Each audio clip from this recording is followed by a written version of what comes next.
Well, thank you so much. I am so excited to be here with each of you today. And first, want to start off by saying Happy National Coming Out Day. Today is October 11th, 2022. That is a very special day for folks that identify within the LGBTQ plus community or the queer community. So any of you that are part of the community, welcome. And all of you who are allies and accomplices in this work, thank you so much for being here. I see some amazing names in the chat. I see some pronouns. I see some familiar names. So thank you all for making the time to spend your Tuesday morning with me.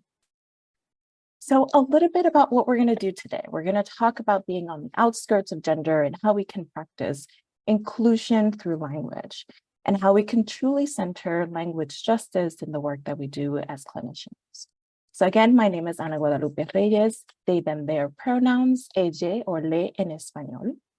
If you want to really bring yourself into the room, I encourage you to share your name and your pronouns, tus pronombres, in el chat. And that could be a way for us to start building community. Although we can't see each other, I would still like to feel parts of you throughout our time. So if there are moments that you have questions, please use the Q&A, and we may take some pauses throughout our time together to reflect, to engage in some dialogue, and to also answer any questions you may have. So you may be here for CEs, so I want you to know in terms of CEs what you're getting. We're going to identify some key principles of language justice, describe cisgenderism, and then the true focus is how to practice inclusive and non-binary language in English, Spanish, y English, Spanglish, how we can mix it up. So before we do that, I think it's really important for me to also share a little bit about who I am. I do identify as a queer, non-binary, femme-presenting Afro-Latinx person.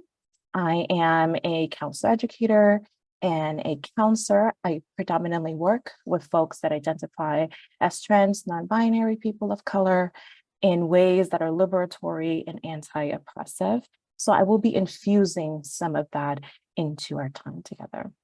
And then we'll have some activities to really help us take what we're learning from a cognitive space to a more embodied awareness of what it means to practice inclusion through language.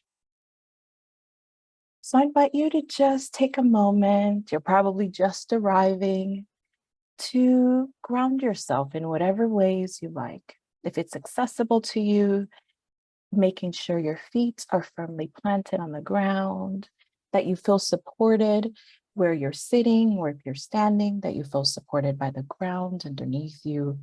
If you choose to lay down, that you also feel supported by whatever is underneath you. And we're just going to take a collective breath together. And there's no need to change your breath in any way. Just honor the natural rhythm of your breath. And over the next few seconds, I want you to simply notice what comes up for you as I flip through some pictures. Simply notice any thoughts, any feelings, any questions, any beliefs that arise for you. And if you're comfortable, write them down. You don't have to share them in the chat, but you can write them down for yourself in your own reflection. So I'm going to go ahead and start flipping through some of the pictures. And again, just simply notice what arises for you.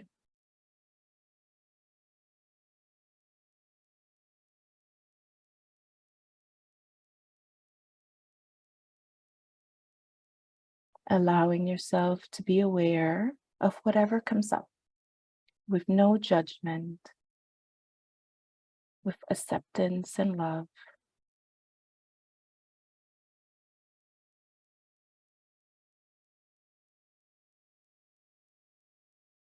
So what did you notice within yourself as we flipped through the pictures? And if anybody's comfortable, you can share it in the chat. If you're not comfortable sharing it in the chat where everyone can see, you can message me privately. I'm seeing some love and beauty, some resonance with the images that were shared.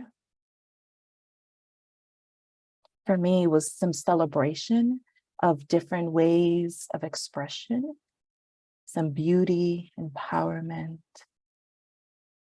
Thank you all for sharing. And it's okay if for you, your experience was a little bit different. Maybe there was some curiosity, some questions. Maybe there were some assumptions that came up. Whatever came up for you is okay. It was truly an opportunity for you to move into starting to look at things a little bit differently and not assuming that anyone on the pictures that we just saw uses a particular pronoun. We don't know what pronouns, and some of you may be familiar with the people in the images, so you may know. But by looking at someone, we can't assume their gender identity, not based on their expression, not based on what they may be wearing. So it's truly an invitation to get curious and to remain open.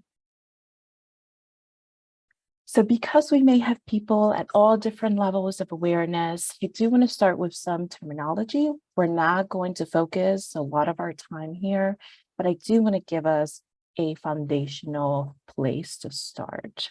So when we're talking about sex, we're typically talking about a person's sex assigned at birth that is determined through several things, such as the physical appearance of the person's genitals, hormone levels, and chromosomes. APA has defined intersex as someone who's born with atypical sexual or reproductive anatomy that is not strictly female or male. There's some issues with this particular definition of intersex because people who are intersex have a wide array in which their anatomy, reproductive system, and body may be different from what we naturally perceive and have been taught to perceive as female or male sex assigned at birth. Folks who are intersex are actually way more common than we believe, and it is not something that we talk about very often as a society. When we're talking about gender, we're truly talking about a social construct that is in our psyches, in our collective consciousness, and shows up in how we behave, how we interact with others, how we may express our feelings, our behaviors, and social norms around if you're female or male, what do you do? And if you're female or male, what happens in this in-between space if we believe that gender can be expansive or if we believe that gender is beyond what we call the binary male-female? And it is extremely important to know that gender as a social construct can be really limiting, and especially when we add language to how we talk about gender. So moving into gender expression, it's truly that, how somebody shows and expresses who they are based on how they feel and how they experience their gender. It is something that can be more fluid and free. And unfortunately, depending on where someone is in their context, their gender expression may not always match how they experience themselves and their gender because of environmental microaggressions or environmental aggressions that they've experienced. So somebody's gender expression may change because of where they are, not necessarily because of who they are. Gender identity is a person's felt sense, their inner experience of their gender. Cisgender is a person whose gender identity matches or aligns with their sex assigned at birth. And transgender, we are expanding a little bit more what transgender means as an umbrella term that is typically used to describe people that fall outside or defy gender norms and gender rules. You may see the term non-binary, gender expansive. You may see the term gender non-conforming as well, all within the transgender umbrella. So I mentioned these terms just a bit ago for you to be familiar with what they are. These are, again, terms that are defined and redefined within community. So what you see here is almost like an academic scope of what these terms can be. But truly, when we're thinking about gender and somebody's experience of their gender, it is something that is really personal, and we can't just apply a definition to a person. We truly have to understand if somebody is identifying as non-binary, what does that mean to them? And how does it manifest for them? And how do they identify? What pronouns they use, etc. So again, we have additional terms like genderqueer, agender. You may have heard the term gender fuck.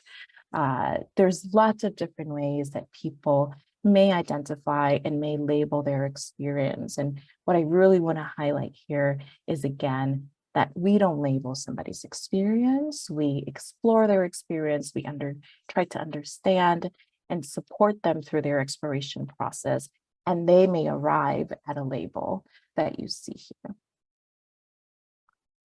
So moving into a little bit, let's parse out gender identity from sexual identity or romantic identity.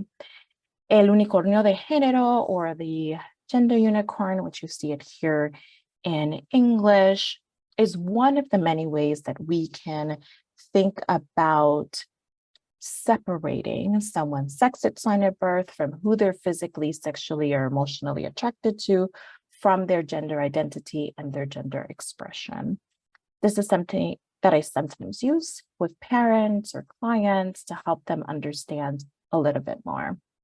I do want to acknowledge that the gender unicorn has received some pushback because of the use of unicorn, right? The unicorn, we typically think of a mystical creature, fantasy world, right? A make-believe. And when we apply it in conjunction with the trans community or the queer community, which is already seen as less than or something that's not real or a choice, it can lead to a negative connotation. So sometimes when I bring this up with clients or parents, we start there of what are you seeing here that doesn't fit for you, or what are some concerns that you have with the gender unicorn? But one thing that we can always do if we're struggling with this concept of someone's gender identity versus their gender expression is to use this as a tool to have a better understanding that someone's gender identity is really their felt sense. Their gender expression is typically what we can see more outwardly. And sometimes it doesn't match depending on context, like I mentioned. Sex assigned at birth is what happens when someone comes into the world, and typically a team of doctors or other practitioners assigned sex based typically on genitalia and chromosomes. And then we also have what we call sexual identity, romantic identities, and those are things that we're not covering today. We're really focusing on gender identity, gender expression, and how to use language to truly advocate for folks that are trans or gender nonconforming, binary. So I quickly do want to highlight some of the issues endured by the trans community. And at the basis of it is cisgenderism, this societal ideology that anything outside of the traditional male, female gender is not okay. It perpetuates violence, it perpetuates hate, it perpetuates a lot of animosity and hostility, which we see manifested as violence, whether it's institutional violence in terms of the laws, the anti-trans bills, medical doctors turning away people when they need support, the lack of gender affirming surgeries. Those are institutional forms of cisgenderism.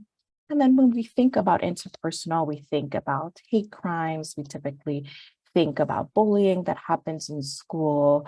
We also can think about the misuse of somebody's pronouns or the intentionally misusing somebody's pronouns or dead naming a person. So those acts of interpersonal violence sometimes do lead to death, but not always. And they can still be hurtful and psychologically distressing for a person. So the Human Rights Campaign in 2021 reported that at least 375 trans and or gender nonconforming people were killed. And I'm going to let that sink in. 375 that were reported. That is a huge number. And so far on their latest report in 2021, we've had at least 31 trans and gender nonconforming individuals killed. Again, what has been reported. Sometimes, especially in Latin American countries or Hispanohablante countries, the reports and the information around someone's identity may not be there. So violence and hate crimes are typically grossly underreported. And yet these numbers are alarming. We also see discrimination in terms of healthcare and social services, which leads to increased disparities in physical, emotional, and psychological health. But I never think it's enough for us to solely focus on the things that this community that I'm a part of must endure, but also acknowledge the beauty of being in community, of supporting one another, of engaging in active resistance, of engaging in joy as a practice of resistance, and of providing that additional care and support. And my invitation for all of you today is to be a part of that, to use language as a way to resist cisgenderism, as a way to push back on margins, as a way to push back on the belief that it is only male or female, and to really start practicing ways that our language can be liberatory for all of us. So I'm going to pause there before we go into language justice and see if there are any questions.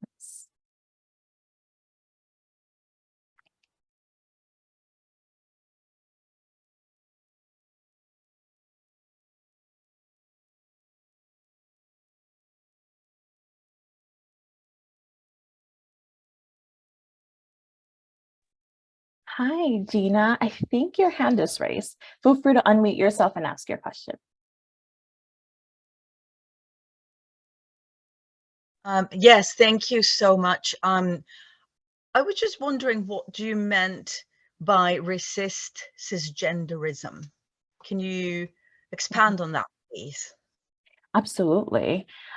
So truly, how do we push back on the belief that truly the norm is female or male, and that anything outside of that is not normal and is deviant? Got it. Yeah. Thank you for yeah, it's asking. not, because resist initially to me kind of meant, disavow it. And, you know, that didn't sit right with me somehow, because then it's, kind of thinking something else doesn't exist, or pushing back in a negative way. But if you mean just the concept of that's all that exists or that's allowed, then right. Thank you. Yes. I think there might have been another hand. I couldn't really see. I don't see another hand. Okay. Yeah. Okay, perfect. Well, thank you. And thank you for having the courage to ask your question. So let's move into language justice. For some of you, you may be familiar with the term language justice, and this is going to be just an overview. For some of you, this may be something new. But language justice is truly a beautiful framework that comes out of activists that work on linguistic determination and linguistic justice. Typically, we think about interpreters and translators, grassroots organizers that are leading this movement. And that now this movement is really taking root in lots of other fields. And I believe the mental health field is one area where we can truly think about language justice and how we can build and sustain multilingual spaces in mental health organizations so that everyone who comes to seek services is able to get the services they deserve in their language. Even if we as clinicians don't speak that language, that we have qualified interpreters that can do simultaneous interpretation. What do I mean by that? I mean that we have a client, for example, and a counselor, and then we have an interpreter that is interpreting. Let's say the client speaks English and the counselor speaks Italian. So the counselor has an interpreter that is interpreting from English to Italian so that the counselor understands.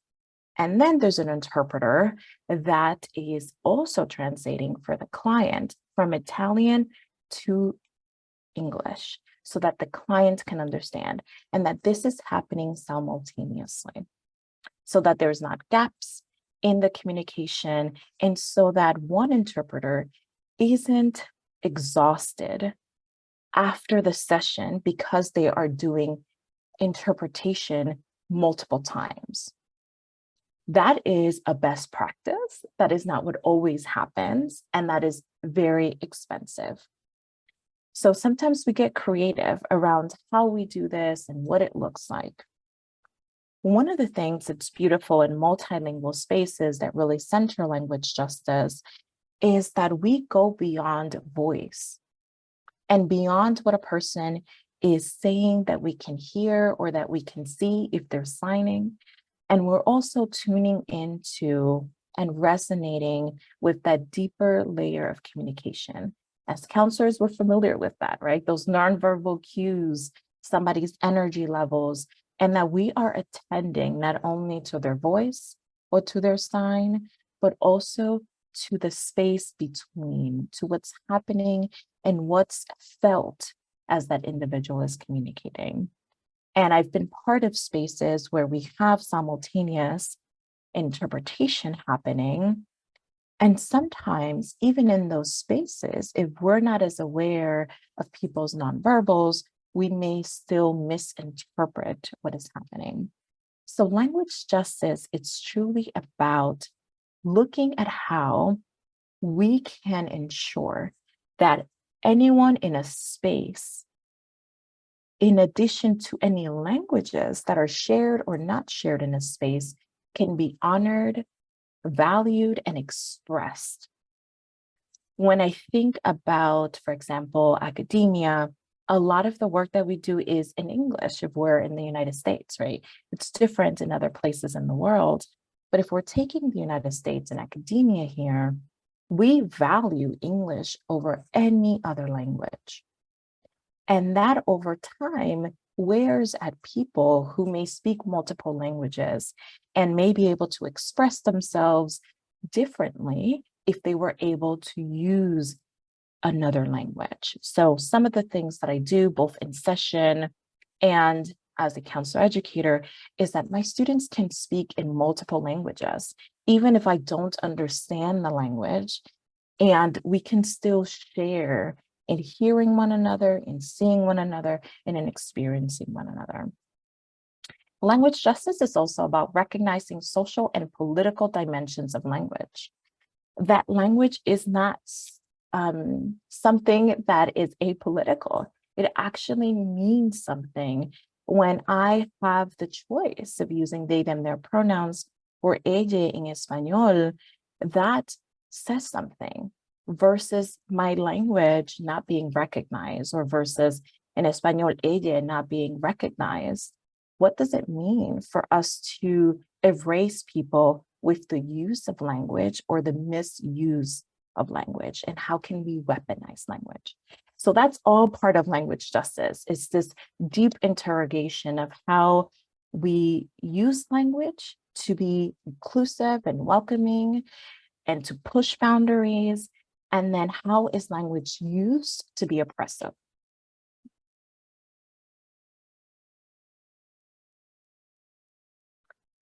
So one thing that I'm going to invite all of you to do is to take a moment and reflect on, are there any terms that typically have been used in a way that's derogatory, mean, insulting towards you that you've reclaimed, that you now use as a way to empower yourself, that you've done work to transmute the energy of that pain into a word that now maybe brings you pride, or a word that now you feel a sense of freedom from? And for example, I can share one of those terms for me has been the term maricona. And for some of you, that may be a really intense term. It's in English, I would say is a equivalent to maybe dyke in English. So that term is one that I've heard over and over and over again as a child. And now I use it, and not out of community, but sometimes I use it and I'm like, yeah, like that's something that was a part of who I was at that time, and not in a way that it's hurtful or in a way that is mean. So what I invite you to do is, if you have a smartphone device, is to actually go in and use this QR code. And when you get the QR code, you are going to be asked to enter up to 3 words. And those words are the words that you've reclaimed. And I see some people adding some of that in the chat. As you do this, I am also going to, here we are, pull up our word crowd. So as you're doing that, if you don't have a QR code reader, I'm also going to go ahead and send you the link here in the chat so that you can participate. And as we start putting in those terms that we've reclaimed, you're going to see them come into the screen. And you're going to see all of those things that we have reclaimed, that through our own experiences, we've pushed back against, and now we may use in different ways.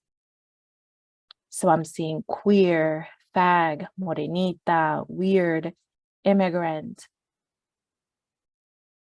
chicana, slut, dyke, ugly, chingona, mixed, mezcla, burra, tortillera, maricón, thick, indígenas, mariposa, placa, taco, India. All of these words that have carried pain and hurt, and that through your own process of exploration, of release, you've been able to reclaim. And that is the beautiful power of language justice, of doing healing work, and of using language as a tool for liberation. So thank you all for your willingness to participate. If you want, I'll leave it up for a little bit longer. And at the end of our time together, I can download it and share it with you if this is something you would like.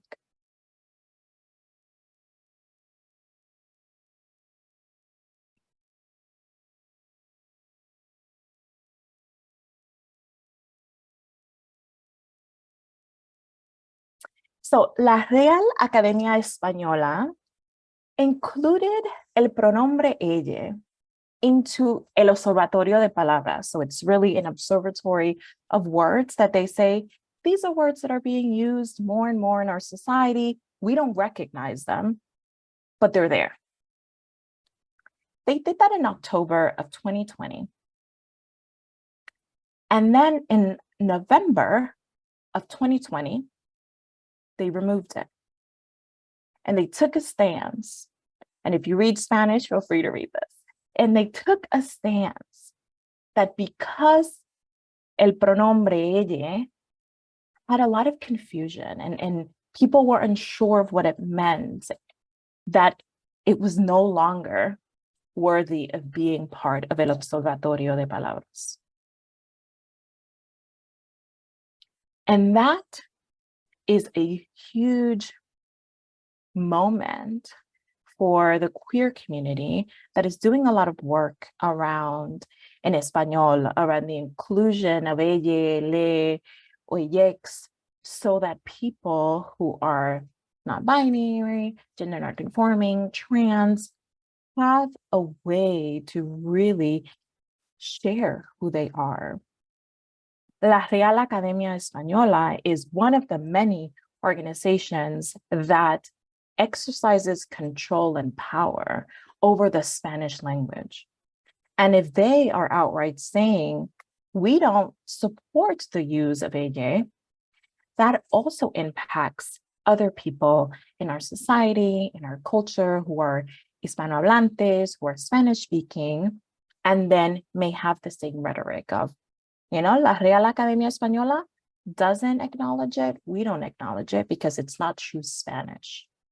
So this is where we truly push and resist and do the work to still use it.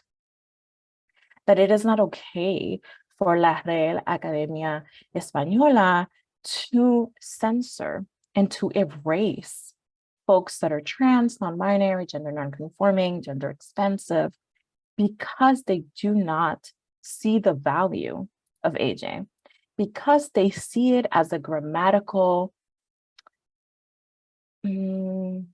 nuisance is the word, a grammatical nuisance that already la O, el masculino en español, so the O, the masculine in Spanish, is enough for them. Yet there's lots of pushback, not only from folks in the queer community, but also from feminists, que el uso de la O is oppressive, that the use of the O is in and of itself oppressive. So why do we use inclusive and non-binary language, especially in Spanish? El idioma español está encajado en el virianismo, que utilizamos la A o la O, hay un femenino o es masculino. Hasta el celular tiene un género. Por ejemplo, right? El celular es masculino. Mi lapicero, el lapicero, la pluma es masculina. Everything is gendered. And in a language where everything is gendered, what does it do to a person who is non-binary, who is trans, whose expression and experience of the world is expansive? It's limiting, it's reductionistic. So it is extremely important that we continue to push back against que solamente hay el A y la O, that we can also have an E, an X, el arroba, that we can also have an E and O or the at sign to really expand language. Inclusive and non-binary language in English is a little bit different. However, there's still been struggles with the use of they, them, theirs. It wasn't until the APA 7th edition that they was approved to be used as a pronoun for just one person. So a singular use of a pronoun. So it's still in our language. So what I'm asking in my invitation is that you use inclusive and non-binary language to communicate to your clients, to your students, to the people in your community. I see you, I care about you, and as a way to express cultural humility. So we're going to go into the strategies for using inclusive and non-binary language, and we're going to start con español. cuáles son las estrategias para el uso del lenguaje inclusivo y no binario en español. Y después vamos a hablar de cuáles son las estrategias en inglés. So we're going to do it in English, in Spanish first, and then in English. If you are having a hard time understanding me, please know that I'll do my best to go back and forth as I'm speaking. So the main way, lo que utilizamos predominantemente es el no binario directo, where we are using the E or the X to take something that's typically feminine or masculine and making it inclusive. So utilizamos la letra E o X para modificar lo que es típicamente el binario, lo que se encaja en lo que el femenino o el masculino, y para volverlo más inclusivo de todas las identidades. Y un ejemplo es me siento tan deprimida, me siento tan cansada, me siento tan devastada. So an example of how we do it in Spanish, I've just shared. It's difficult to do in English. And then we also have el no binario indirecto. And this is truly when we use words that are just neutral and we use the plural whenever possible. So that way we don't use binary language at all. And an example of that in español es miles de personas viven con depresión. This is the same as if in English, we just use there's thousands of people around the world that experience depression without saying any gender or any sex assigned at birth. And then we have el inclusivo binario. So this is using inclusive binary language. This is something that grows out of feminist movements, particularly in Mexico with the femicidio and the experiences of violence against women or people that present as feminine. And this is when we use both masculine and feminine whenever we use the binary. So in Spanish, we have this very common grammatical rule that if there's even one person that identifies as masculine in a room, then somehow we all become masculine and we're all greeted in O. So bienvenidos a todos, right? Instead of bienvenidas y bienvenidos a todas y todes. That's an example of how we can be inclusive even when using a binary. This is not something that I recommend using all of the time, especially if you don't know people's pronouns and how they identify. Lo que recomiendo más es que utilicemos el no binario directo, también para llamar atención a cómo el lenguaje puede cambiar y puede ser utilizado para la justicia y para crear más visibilidad entre la comunidad trans y no binaria. Por ejemplo, en mis clases, cuando yo saludo a las estudiantes, I always do that, right? So I use masculine, well, typically feminine, gender neutral, and then masculine pronouns in almost every greeting to my students. And if I know that a student is transgender, non-conforming, non-binary, I always use the E if they are Spanish speaking. So strategies for using inclusive and non-binary language in English. So English is less of a gendered language. So my recommendations here are consider when you're assuming someone's gender identity. This goes for any language that we may speak, is when are we making those assumptions? I can tell you a very common one. For me, sometimes I will see someone who's presented and whose gender expression I think matches their gender identity, and I sometimes will use he, right? Or like I will go to a restaurant and say and I would say ¿cómo se dice en inglés? The waiter. Yeah, maybe the waiter. And now I may use terms like the server. So those are things to just look at. When are you assuming someone's gender identity and how are you interacting with people based on that? And don't be afraid to correct yourself when you misgender someone, when you dead name someone. It's important that you do correct yourself and that you don't wait for others to correct you. And it's also important that you correct other people if you see that happening. Make sure that you use the pronouns shared with you. If somebody uses ella, for example, or le, that you're using that in Spanish. And in Spanish, it will take a more concerted effort because then it means that you are also changing the O or the A from almost every word when you are referring to that person. So not in general conversation, but if there's any language that refers to that person or describes that person, you must also change that language. One thing that you can start doing and practicing in your everyday life is using just gender neutral terms. So instead of Miss, Mrs., Mr., Miss, instead of using a wife, husband, spouse, instead of using girlfriend, boyfriend, partner, instead of using your brother, your sister, sibling, instead of niece or nephew, nibbling. And there's so many other gender neutral words that are really creative, but these are some examples of how you can be inclusive in your language. So what does this mean for you as clinicians? Share your pronouns. Make this a practice. Share your pronouns on your websites, on your business cards, in your email address. And in your email address, you can also add a link as to why it's important so that people have an awareness not only on, oh, those are pronouns, I'm not sure what that means, but they have an understanding of por qué, la razón que utilizamos pronombres, why we use pronouns. Make sure you're updating your paperwork so that it's more inclusive. So unfortunately, if you're working with insurance, you may need a person's legal name. Even if the person's name and how they identify is different, their health insurance, their birth certificate, those legal documents may have a different name.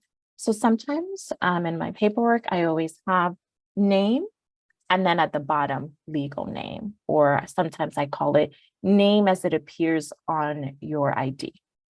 So that way I have both names, but I'm only calling my client their name, not the name on their legal documents, unless it matches. Also ensuring that your clinical paperwork has a place where clients can write their pronouns. And instead of using preferred pronouns, using pronouns. Because sometimes when we add the term preferred, it's almost like, oh, it's just a thing that you like, when that's not what that means. We are asking for pronouns and we're sharing pronouns because it's an experience of a person's identity. And by using the pronouns, we validate and affirm their identity. Use assessments that are inclusive.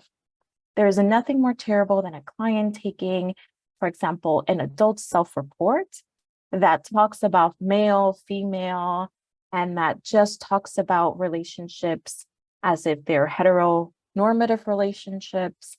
And then you give the assessment results, and the interpretation is based on men and women. So being really mindful of the assessments that you also use. You can use language as a clinical intervention. And you could, for example, if you're leading a group, you could do a board like what we did today, where we created this Menti cloud, and you can process it. What does this mean? What are some terms here that you've also reclaimed? What are some terms that are still hurtful that you hear in your daily life, etc.? Advocate for gender neutral restrooms. We're seeing them more and more, but there's still not enough. Make sure that you are exploring and affirming clients as they are going through a gender exploration process. Use a strength-based approach. Include family members or family of creation, family of grace that people may have, and make sure that you're collaborating, that you're linking them to resources, that you're becoming aware of additional resources available in the community. And I also wanted to share some resources, some recursos for you in both Spanish and English. So you'll get a copy of the PowerPoint, and all of these are hyperlinked to resources that you can use. And then these are resources in English that are also hyperlinked and available for you and your use.